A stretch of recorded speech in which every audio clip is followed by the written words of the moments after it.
Halo, perkenalkan nama saya Maria Mila Octaviana dengan NIM M131190158 dari Fakultas Psikologi dari Universitas Semarang. Tujuan saya membuat video ini untuk memenuhi tugas ujian tengah semester mata kuliah Psikologi Lintas Budaya dengan dosen pengampu yaitu Ibu Gimik Daktar, SPSI, MSI. Di sini saya akan menjelaskan budaya dan persepsi.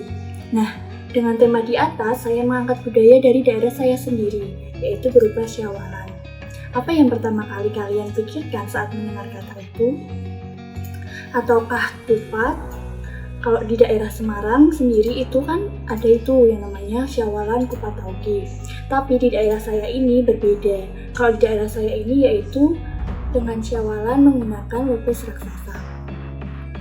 Kalian penasaran kan? Nah, kalau kalian penasaran seperti apa, yuk tonton terus video saya sampai akhir. Nah, yang pertama akan saya jelaskan yaitu mengenai budaya yang dipaparkan oleh beberapa tokoh. Yang pertama ada Edward Burnett Tylor pada tahun 1832.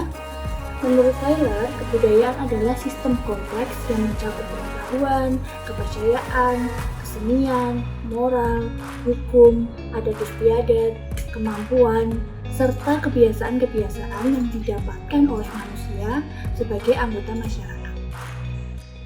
Lalu yang kedua, dari Bronislaw. Menurut Bronislaw, mendefinisikan kebudayaan sebagai penyelesaian manusia terhadap lingkungan hidupnya serta usaha untuk mempertahankan kelangsungan hidupnya sesuai dengan tradisi yang terbaik. Dalam hal ini, dia menekankan bahwa hubungan manusia dengan alam semesta dapat digeneralisasikan secara lintas budaya. Dari pendapat kedua tokoh di atas, dapat saya simpulkan bahwa budaya sendiri itu merupakan penyelesaian manusia terhadap lingkungan hidupnya yang mencakup pengetahuan, kepercayaan, kesenian, moral, hukum, adat istiadat, kemampuan, serta kebiasaan-kebiasaan yang didapatkan oleh manusia sebagai anggota masyarakat. Kemudian, saya akan menjelaskan pengertian persepsi oleh beberapa ahli juga nih. Yang pertama, dari Jung dalam Adrian pada tahun 2010. Dia berpendapat bahwa persepsi merupakan sebuah aktivitas berupa mengindra, mengintegrasikan, serta memberikan penilaian pada objek-objek fisik ataupun sosial. Penginderaan tersebut biasanya tergantung dari stimulus fisik dan sosial yang berada di dalam lingkungannya. Sensori dari lingkungan inilah yang akan diolah bersama-sama. Dengan hal lainnya yang sudah dipelajari sebelumnya, baik berupa harapan, nilai, ingatan, sikap, dan lainnya. Lalu yang kedua ada dari Suranto Awi pada tahun 2010. Dia mengemukakan bahwa persepsi adalah proses internal yang mana telah diakui oleh individu ketika menyeleksi dan mengatur stimuli yang berasal dari luar. Stimuli ini ditangkap oleh indera yang dimiliki seseorang, kemudian secara spontan, perasaan dan pikiran individu akan memberikan makna dari stimuli yang ada tersebut. Secara sederhana, dapat dikatakan jika persepsi adalah proses individu dalam memahami hubungan atau kontak dengan dunia yang ada di sekelilingnya. Kemudian, saya akan membahas tentang sensasi dan persepsi.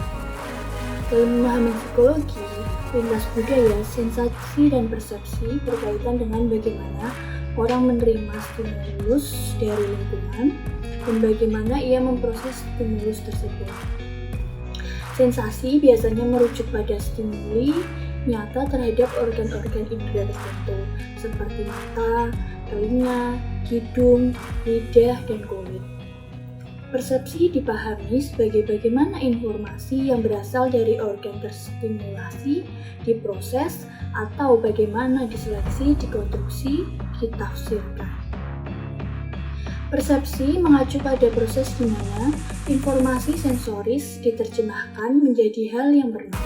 Beberapa penelitian di psikologi lintas budaya lebih terfokus pada persepsi visual dan sensasi penglihatan kita. Dari temuan-temuan yang ada, diyakini bahwa budaya dapat mempengaruhi persepsi orang terhadap dunia sekitar. Kemudian selanjutnya, saya akan menjelaskan mengenai budaya Syawalan terlebih dahulu ya. Apa itu Syawalan yang berkaitan dengan Islam di Indonesia? Lalu sejak kapan ini dikenal atau ada di Indonesia? Nah, Syawalan sendiri itu adalah tradisi unik yang ada hanya di Indonesia. Syawalan memiliki makna sebagai pertemuan yang direncanakan oleh suatu kelompok masyarakat atau beberapa orang, di mana mereka akan melakukan silaturahmi, berisi ikrar, saling memaafkan, dan mulai kehidupan baru yang lebih baik untuk tujuan masa depan yang lebih tentram. Pertemuan Syawal itu dilaksanakan utamanya di bulan Syawal, setelah bulan Ramadan selesai biasanya. Bulan Syawal itu merupakan bulan ke-10 dalam kalender tahun Hijriah. Apa itu Syawal? Berkaitan erat dengan tradisi saling memaafkan di Hari Raya Idul Fitri. Kegiatan ini dilaksanakan oleh seluruh masyarakat Indonesia, mulai dari masyarakat pedesaan sampai masyarakat kota. Dari warga negara sipil sampai kepala atau pemimpin negara seperti presiden.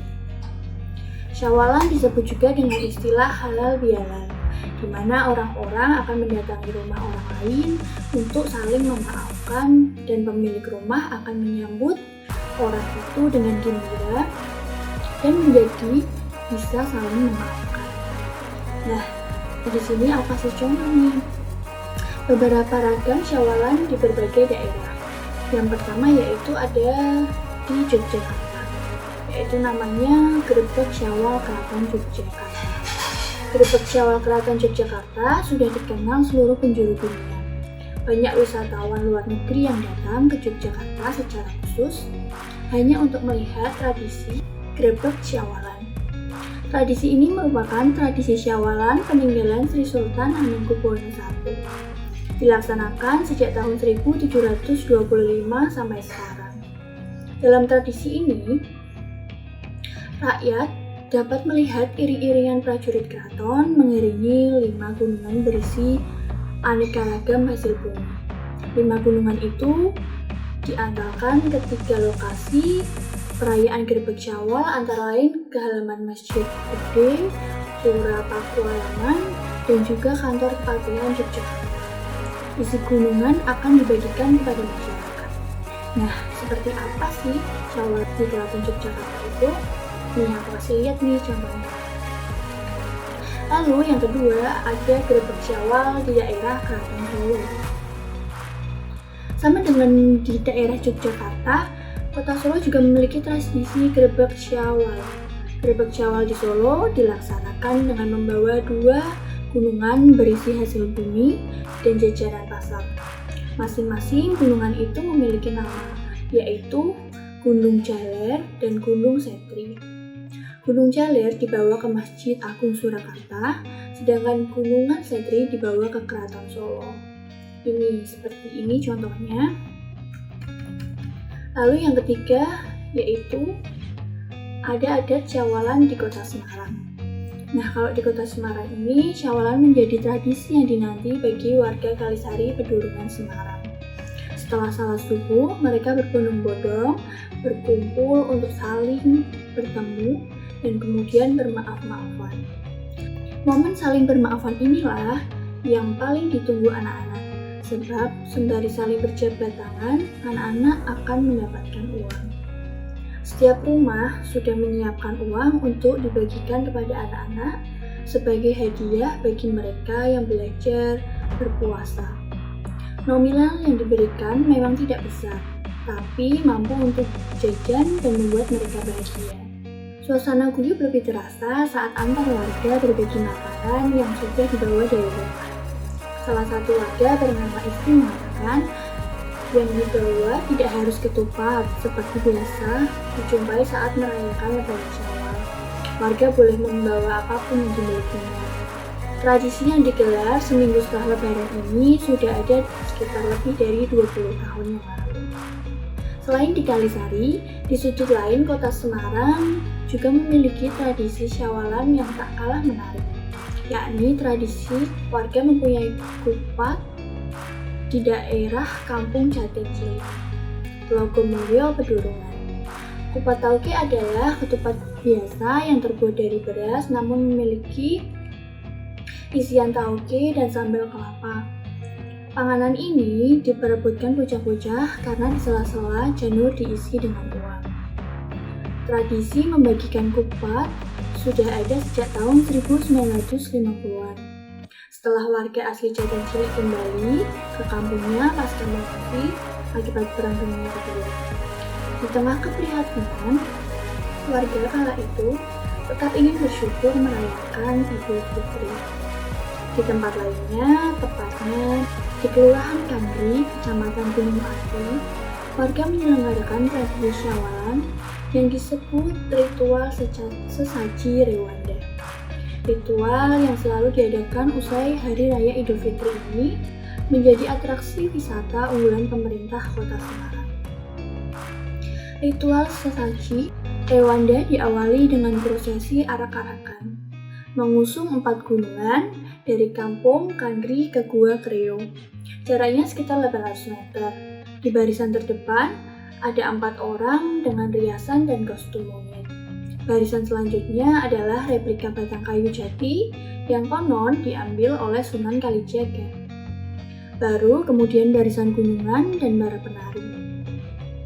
Ketika arak-arakan gunungan tiba di pelataran Gua Kreo, wisatawan diajak menikmati pertunjukan tari gambyong, semarangan, dan wanara atau tarian monyet. Tak lama setelah pemuka masyarakat setempat memimpin doa, sesaji gunungan boleh diambil siapa saja. Hanya saja gunungan buah-buahan tidak boleh diambil karena dikhususkan untuk monyet. Tradisi ini merupakan wujud syukur warga kepada Tuhan yang telah memberikan keselamatan sekaligus cara warga menjaga keseimbangan alam di Gua Kreo. Nah, ini aku kasih contoh nih, seperti apa sih kupat tauge yang ada di Semarang? Gini. Nah, selanjutnya saya akan menjelaskan Syawalan yang berasal dari daerah saya sendiri, yaitu Kota Pekalongan. Beda dari daerah kota lainnya, budaya Syawalan di Pekalongan sangat menarik, yaitu pembuatan lopes raksasa. Kota Pekalongan kaya dengan acara budaya tradisional. Tradisi ini tetap terpelihara secara turun-temurun dalam kurun waktu yang panjang. Para wisatawan yang kebetulan berkunjung bertepatan dengan penyelenggaraan acara-acara tradisional ini bisa ikut menyaksikan jalannya upacara yang cukup menarik dan unik. Beberapa acara tradisi ini diantaranya adalah Syawalan atau lopes raksasa. Nah, Syawalan sendiri di daerah Pekalongan ini, khususnya masyarakat daerah Kerapia di bagian utara Kota Pekalongan, yang dilaksanakan pada setiap hari ke-7 atau 8 Syawal sesudah Hari Raya Idul Fitri. Hal paling menarik dalam pelaksanaan tradisi ini adalah dibuatnya lopes raksasa yang ukurannya mencapai tinggi 2 meter dengan diameter 1,5 meter dan beratnya bisa mencapai 1000 kg lebih atau 1 kuintal. Setelah acara doa bersama, lopes raksasa kemudian dipotong oleh wali kota Pekalongan dan dibagi-bagikan kepada para pengunjung. Para pengunjung biasanya berebut untuk mendapatkan lopes tersebut yang maksudnya untuk mendapat berkah. Pembuatan lopes dimaksudkan untuk mempererat tali silaturahmi antara masyarakat Kerapia dengan masyarakat daerah di sekitarnya. Hal ini diidentikan dengan sifat lopes yang lain. Nah, asal mula tradisi Syawalan ini adalah sebagai berikut. Pada tanggal 8 Syawal, masyarakat Kerapia berhari raya kembali setelah berpuasa 6 hari. Dalam kesempatan ini, mereka membuat acara open house, menerima para tamu baik dari luar desa, luar kota. Nah, hal ini diketahui oleh masyarakat di luar Kerapia. sehingga mereka pun tidak mengadakan kunjungan silaturahmi pada hari-hari di antara tanggal 2 hingga 7 dalam bulan Syawal, melainkan berbondong-bondong berkunjung pada tanggal 8 Syawal. Yang demikian ini berkembang luas, bahkan meningkat terus dari masa ke masa, sehingga terjadi tradisi Syawalan seperti sekarang ini. Tradisi Syawalan yang rutin dilakukan oleh masyarakat Kota Pekalongan ini sudah dimulai sejak 130-an tahun yang lalu, tepatnya pada tahun 1850 Masehi. Kali pertama yang menggelar hajatan Syawalan ini adalah Kiai Haji Abdullah Siroj, yang merupakan keturunan dari Kiai Baurekso. Upacara pemotongan lupis ini baru dimulai sejak tahun 1956 oleh Bapak Rohmat, kepala desa daerah tersebut pada saat itu. Lopisan berasal dari kata lopis, yaitu sejenis makanan spesifik rapia yang bahan bakunya terdiri dari ketan yang memiliki daya rekat luar biasa bila sudah direbus sampai masak-masak. Lopis memang mengandung suatu falsafah tentang persatuan dan kesatuan yang merupakan sila ketiga dari Pancasila kita. Betapa tidak, ia dibungkus dengan daun pisang, diikat dengan tamban, direbus selama 4 hari 3 malam, sehingga tidak mungkin lagi butir-butir ketan itu untuk bercerai-cerai kembali sebagaimana semula. Mengapa tidak dibungkus dengan plastik atau bahan yang lebih praktis sesuai dengan kecanggihan masa kini?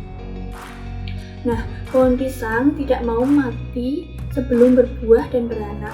Yang banyak atau dengan kata lain tak mau mati sebelum berjasa dan meninggalkan generasi penerus sebagai penyambung estafet. Demikian mendalamnya pemikiran sesepuh kita terdahulu. Masyarakat Krapyak juga biasanya menyediakan makanan ringan dan minuman secara gratis kepada pengunjung. Masyarakat juga biasanya menggelar kegiatan hiburan, pentas seni, dan lomba-lomba, serta menghias kampung untuk memeriahkan tradisi ini.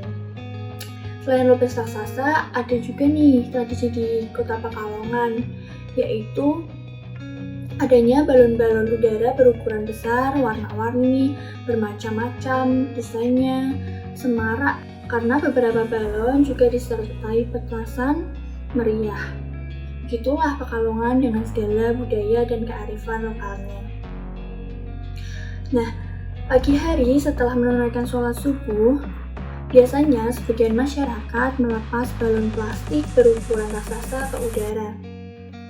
Namun, belakangan kegiatan tersebut dilarang oleh pemerintah dan aparat pemantau lalu lintas udara karena dikhawatirkan apabila balon udara tersebut terbang cukup tinggi dapat mengganggu dan membahayakan penerbangan pesawat, serta bahaya api yang bisa membakar bangunan apabila balon tersebut jatuh ke atap rumah dengan api yang masih menyala. Jumlah pengunjung pada tradisi ini mencapai ribuan orang yang berasal dari seluruh kota Pekalongan dan sekitarnya. Setelah pembagian lopis selesai, biasanya para pengunjung berbondong-bondong ke destinasi wisata Pantai Selamaran dan Pantai Pasir Kencana untuk berlibur bersama keluarga, sekedar menikmati kesegaran udara pantai atau menikmati meriahnya hiburan gratis yang telah dipersiapkan masyarakat Krapyak sebelumnya. Nah, kalian pasti penasaran kan? Kok raksasa? Emang sebesar apa? Nih, aku kasih lihat video pembuatan lopis raksasa di Pekalongan ya.